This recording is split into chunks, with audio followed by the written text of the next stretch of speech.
नमस्कार दोस्तों, हरे कृष्णा, राधे राधे। कार्तिक मास की कृष्ण पक्ष की एकादशी रमा एकादशी के नाम से जाना जाता है और इस साल रमा एकादशी गोवस्था द्वादशी दोनों एक ही दिन में पड़ा है, 28 अक्टूबर 2024। इस दिन माता लक्ष्मी जी की पूजा अर्चना और सेवा किया जाता है। भगवान श्री विष्णु नारायण की पूजा किया जाता है। साथ साथ में जो भी गोवस्था द्वादशी की पूजा करना चाहते हैं वो किस प्रकार से पूजा करेंगे, तो चलिए आज हम देख लेते हैं। इस दिन आप गौ माता का स्थापना भी कर सकते हैं और अगर आपके मंदिर में गौ माता है तो उनकी पूजन आपको जरूर करनी चाहिए। सबसे पहले हम चौकी सजा लेंगे और नहीं तो आप अपने मंदिर में भी इस पूजन को कर सकते हैं।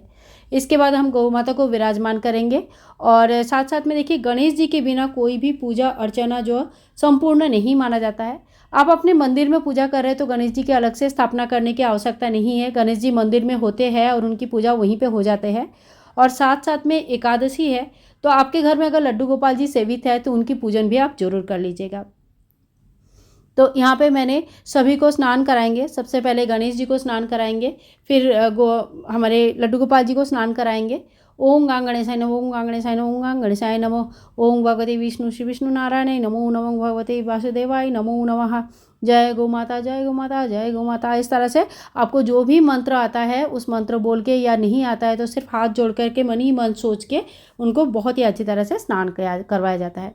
तो देखिए, एकादशी के दिन में कोई भी अन्न का प्रयोग नहीं होता है, चावल का प्रयोग नहीं होती है। तो आप तिल का आसन लगाइए या फूलों का आसन लगाइए। और दूसरी बात यह है, क्योंकि गोवस्था द्वादशी भी है, आज एक ही दिन में पड़ा है, तो गाय का दूध का भी हमें यूज़ नहीं करनी है। तो इस बात का विशेष ध्यान रखिए।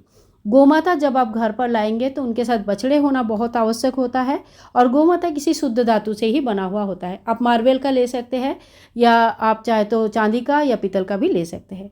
और यहाँ पे मैंने लड्डू गोपाल जी को भी तैयार कर दिया। आप सभी देवी देवताओं को सभी को हम टीका कर देंगे।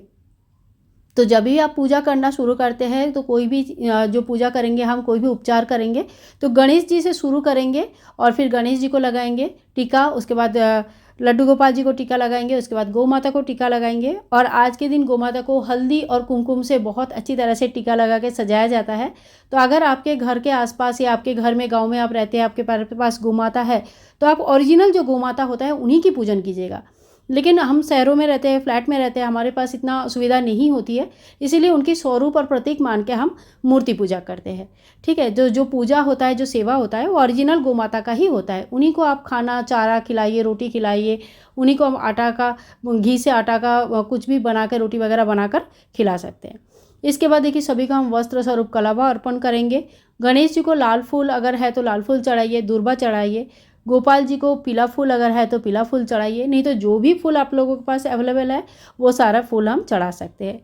तो यहाँ पे देखिए, सभी भगवान को हम फूल चढ़ा दिया। ओम पुष्पम समर्पयामि, इस मंत्र का जप करते हुए हम सभी देवी देवताओं को फूल चढ़ा देंगे।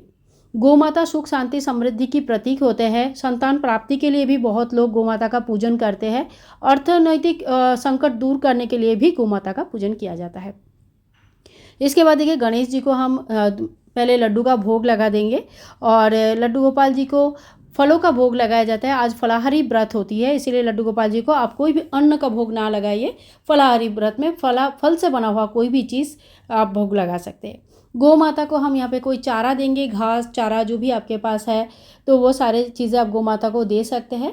वैसे मैं बार बार बोल रही हूँ, अगर संभव है तो कम से कम 2 रोटी 5 रोटी बनाकर आप आसपास के कोई भी गौ माता, आप गौशाला है, गौ माता है, तो आप उनको जरूर जाइए और वहाँ पे खिलाइए।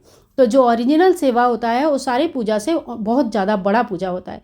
अगर आप घर पर पूजा नहीं भी कर सकते, कोई बात नहीं, आप राह चलते कभी भी कोई गौ माता आपको मिल जाए तो आप उनको खाना पीना खिला के उनकी सेवा कर सकते हैं।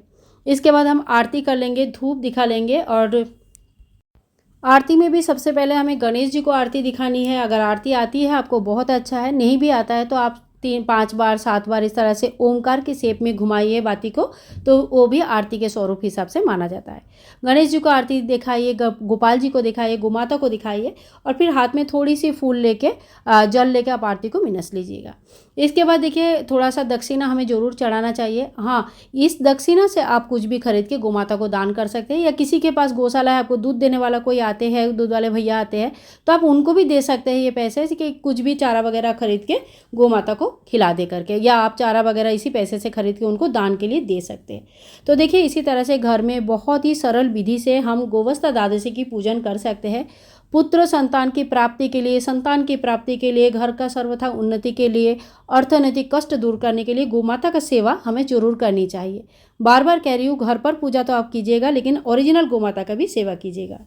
तो आज के लिए इतना ही, वीडियो यहीं पे एंड करती हूँ। सभी को हैप्पी गोवस्था द्वादशी, हैप्पी एकादशी, और आने वाली धनतेरस और हैप्पी दीपावली। तो आप सभी का दीपावली शुभमय रहे, खुशी से आप अपने दीपावली को सेलिब्रेट कर सकें, बस यही माता से प्रार्थना करूँगी। हरे कृष्णा, राधे राधे। बाय बाय दोस्तों, टेक केयर।